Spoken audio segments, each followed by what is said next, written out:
সন্ধেবেলা এক কাপ চা গরম গরম আর তার সঙ্গে যদি কাটলেট কবিরাজি থাকে তাহলে তো জমেই গেল ব্যাপারটা। তবে এই কাটলেট কবিরাজির সঙ্গে ডাক্তার বলতে সেরকম কোনো যোগ নেই, শুধুমাত্র অম্বলটা না হলেই হলো। কিন্তু এই যে কবিরাজি, এই কবিরাজির কিন্তু বেশ কয়েকটা ব্যাপার রয়েছে যে কোথা থেকে কবিরাজি শব্দটা এসেছে। ইংরেজরা বলছেন যে কাভারেজ থেকে কবিরাজি, বাঙালিরা সেই সময় ওই কাভারেজ ব্যাপারটাকে কবিরাজি চলতি কথায় করে নেয়। আবার অনেকে, যেহেতু এটা ডিমের একটা লেয়ার রয়েছে, অনেকটা বুদবুদ থাকছে মানে দেখতে আকারে, তো অনেকে এটাকে কাভার এগো বলতেন।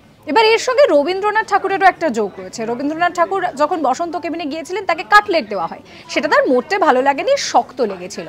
তো বসন্ত কেবিন ঠিক করলো যে একটা ডিমের লেয়ার তাকে দিয়ে তারপরে সেটাকে সার্ভ করা হোক।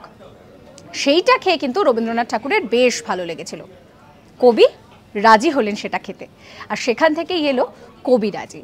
তো সন্ধেবেলা চায়ের সঙ্গে কবিরাজি হলে জমে যায় ব্যাপারটা। এরকম সমস্ত কন্টেন্টের জন্য সাবস্ক্রাইব করতে ভুলবেন না আজ তাক বাংলার ইউটিউব চ্যানেলকে।